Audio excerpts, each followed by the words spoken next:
are having problems learning their lines. They're a theatre company. And why are they squabbling this time? They're arguing over parts. Well, how do they usually pick parts? They don't remember. It's been so long ago. Well, then do what we always do. Stick them in a cage and let them fight it out until there's just one left standing, or the number you need left standing. Okay? There. See, do I have to think of everything? Good. Go. Hello. Hello. How are you? We have our second to last play today. It's a very short one. Very short one. But before we start, remember your solstice celebrations are coming up. So if you want something pretty, why don't you check out Shop and other shop, and perfect for your solstice celebrations.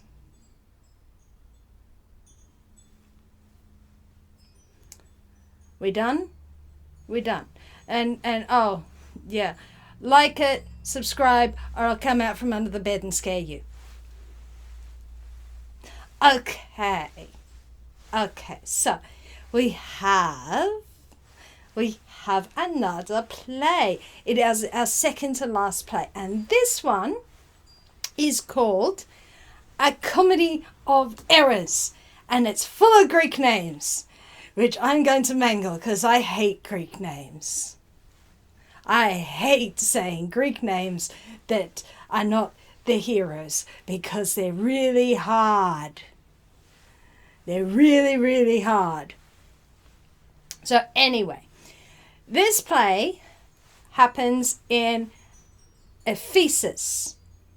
See? Already we're off to a bad start. Why couldn't it happen in Rome? This is clearly a Roman farce. Why couldn't this be Rome and Florence? I mean, I can say Rome and Florence. Anyway, this happens in Ephesus. And Aegon, I'm going to go with Aegon. I'm making a choice here. I will probably forget this by the end, but I'm making a choice. Everything here is a choice I'm making. Aegon is a merchant from Syracuse. How much easier is Florence and Venice? Anyway, he's a merchant from Syracuse, and he has turned up in Ephesus, where it is, because of the enmity between the two cities, he is now condemned to death because no one from Syracuse can go to Ephesus.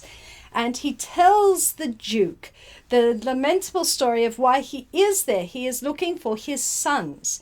He has twin sons, both named Antiphanes. We're going to go with that. And two slaves, also twins, both named Romeo. At least that one's easy. It's like Romeo with a D. So, the Antiphalos and the Dromios, in a shipwreck with his wife, were both tied to either end of a mast. His wife with one pair at one end, and he with another pair at the other end, and they got separated still in spite of that. And his wife and one of the children was picked up by one vessel, and he and his children were picked up by another vessel, and they have been separated for the past 20 odd years. Meanwhile, his Antiphanes and Romeo have gone in search of their missing brothers 7 years ago, and he is also searching. You know what this sounds like? This sounds like a funny thing happened on the way to the Forum, which is also a Roman farce, with the old man after his two children with the rings.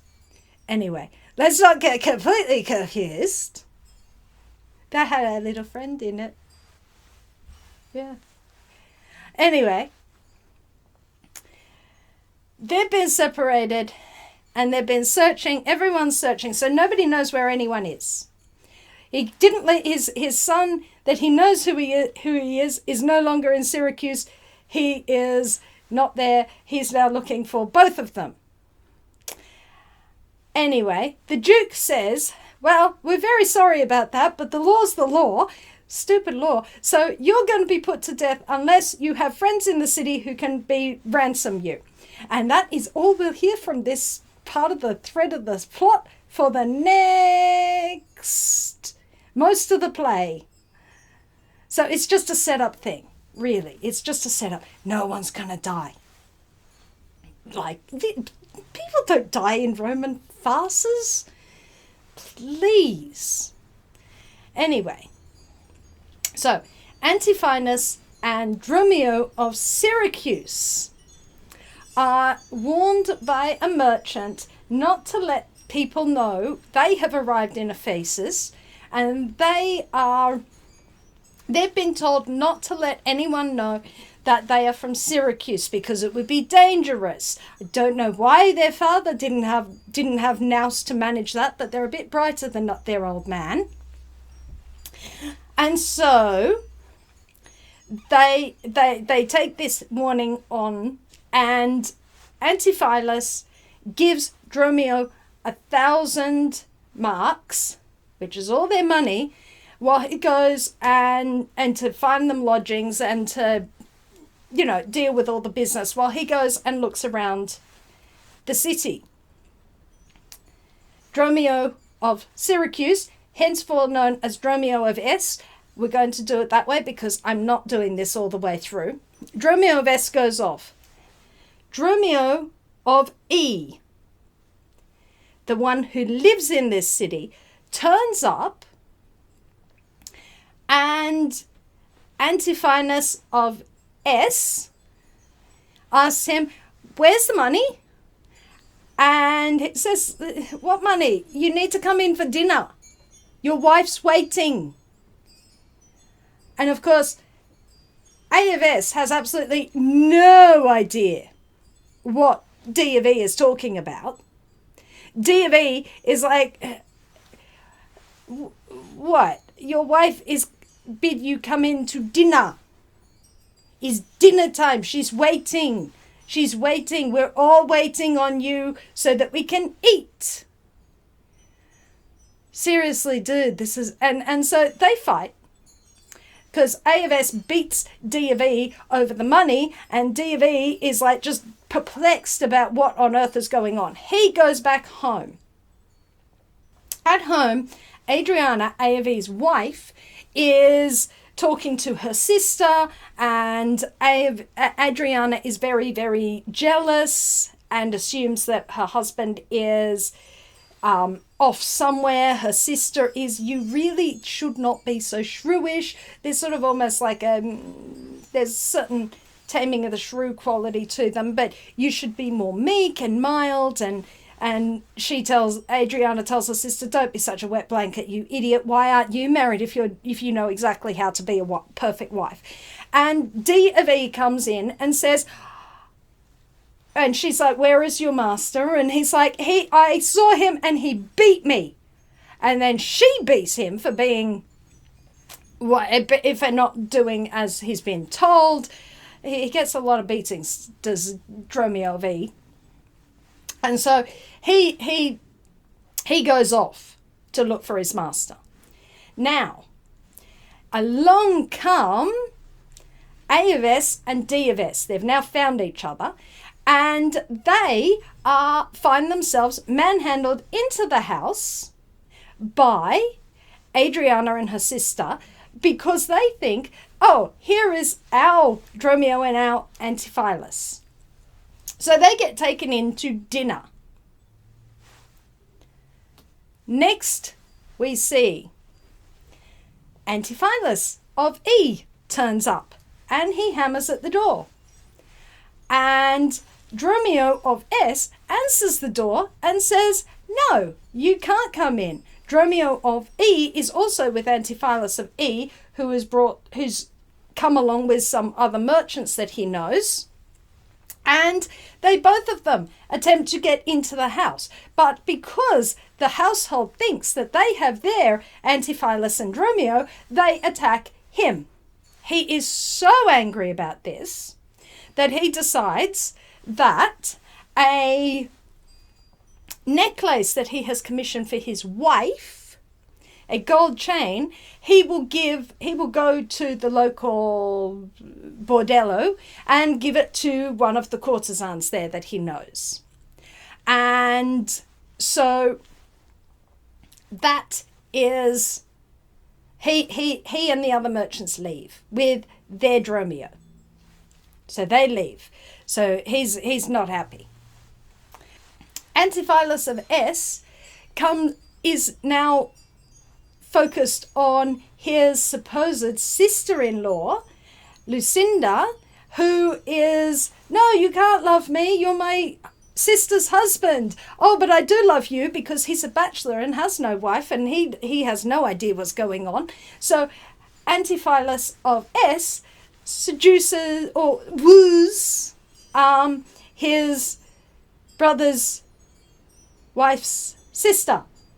Nothing wrong with that, unless you think that he's the husband of Adriana. It really says something about this sister's marriages, because her sister does yield to Antipholus of Syracuse. She leaves, and Dromio of Syracuse comes in.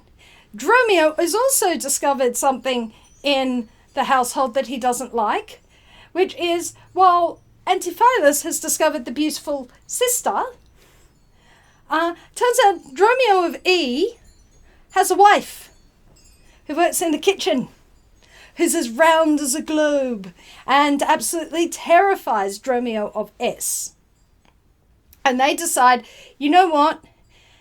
Even though this place must be filled with witches, I think we should go. We probably shouldn't stay here, because this is getting a bit weird. This is getting a bit weird. I think even though the sister's hot, this is a bit too much. I think we should start thinking about going. And so they leave, and as they are starting to make preparations for leaving the city, so Dromio of S is sent off to get passage on a ship and pack all their belongings and everything like that. And while he's out there, the merchant or the craftsman who has made this beautiful gold necklace sees Antipholus of S, thinking he is Antipholus of E, and gives him the necklace. Antipholus of S is like, oh, this is interesting place. People just giving me beautiful things, and like, it's nice, but witches, they're witches. This is not a good place to be. This is weird. The craftsman then meets with someone who he is a creditor of, and the creditor is, you owe me X number of marks, I'm leaving the city, I need the money. And the merchants, the craftsman says, I just gave Antipholus this necklace, I'll get the money from him and I can pay you, and then you can go. And so he sees Antipholus of E coming in. Antipholus of E is sending his Dromio off with a small amount of money to go buy a rope so he can beat his wife. He's not a very nice man. You don't beat your wife. She should hook up with his brother. Anyway, the merchant says, can I have the payment for the gold necklace? And he says, no, because I haven't got the gold necklace. And the merchant, he says, yes, I gave it to you. So it goes back and forth like this. And the merchant says, if you can't pay me, I'll have you arrested. And the craftsman says, well, if you aren't going to pay me, I'll have you arrested. So Antipholus of Ephesus gets arrested.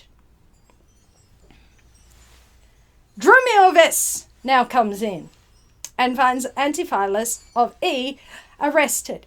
Now, and he asks, "Where is you?" He says, "I've got the tickets and the passage boarded." And he's like, "I sent you off for rope." Anyway, here is a token. Take it to my wife, and she will give you the money that you need to ransom me. So Antipholus of E is now arrested. Dromio of S goes to Adriana and gets the money for ransoming her husband. So it's actually her husband who's been arrested, but it's the wrong slave. So he goes to get the money. Dromio of E comes to Antipholus of E with the rope to say, I bought a rope. You sent me off to buy the rope. And Antipholus of E is really angry at this because he's like, I sent you to get money to get me to free me, and he's like, yeah, you gave me money to buy a rope. That's what I did. You didn't send me anywhere. And so he's confused and gets beaten. Antipholus of S and Dromio of S are like, okay, you're out now. Good. Yay. This place is full of witches. This is weird place. Do not like this place. We should probably go. Antipholus of E escapes prison and is met by his wife. So Antipholus and Dromio of E are met by his wife, who says, I sent you the money.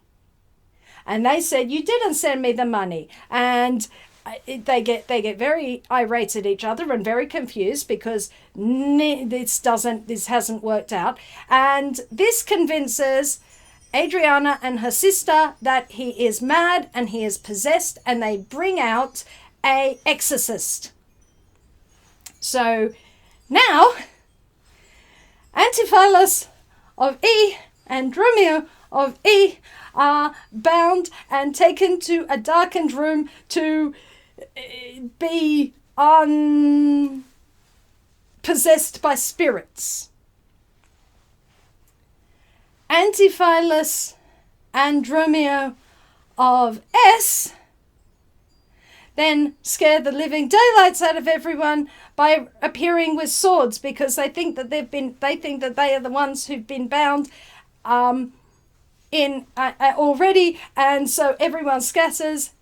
They are then, and they're like, oh, witches are afraid of swords. That's good. We really have to get out of here. Even though it seems a very generous place where people give you all sorts of things because they all think he's the other one. We really have to get out of here. They get set upon again. Antipholus and Dromio flee to the priory where they take refuge. Everyone is now after them. Somewhere in there was a courtesan, but I'm not going backwards. So anyway, the necklace that was supposed to be given to the wife was supposed to be given to the courtesan, and Antipholus of E has the courtesan's ring, which she wants back off Antipholus of S.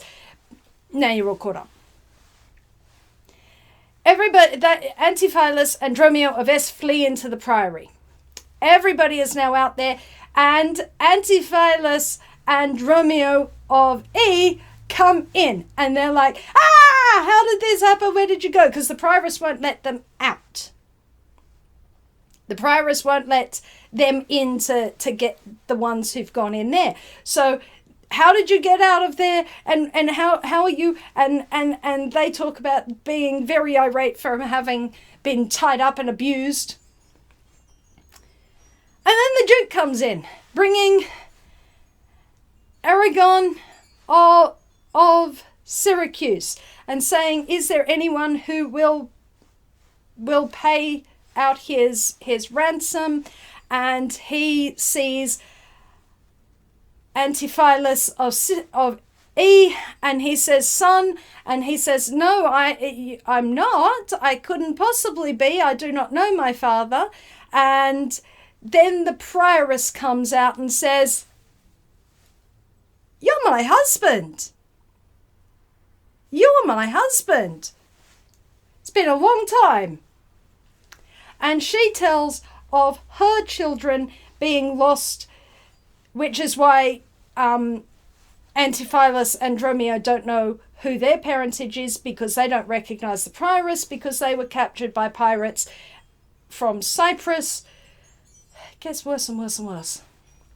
And the prioress brings out Antipholus and Dromio of Syracuse, and now they're all four together and they're able to see each other. And then finally Antipholus of Ephesus says to the Duke, I'll pay out, because it's clear this is their father, because there are two of them. They're looking in a mirror. He will pay out his father's debts, but the Duke says, no, there is no debt to be paid. This is all a maze. We'll forgive everything. And they all go into the priory to talk about and catch up and yada, yada, yada. And that's a comedy of errors. As a comedy of errors, it's a farce. It is a farce. It's also probably the fastest of these that I've ever done. It's the second last one. The next one we do, which will be our final Shakespeare, our Christmas Shakespeare, I get the solstice, will be The Tempest, the final Shakespeare play. So, I will see you next month with The Tempest, and then we start a whole new world of theatre in 2024. So until then, bye-bye. If you would like to support this channel, come across to the Black Cockie Press website, www.blackcockiepress.com.au, where you will find books and other writing services to help with your writing.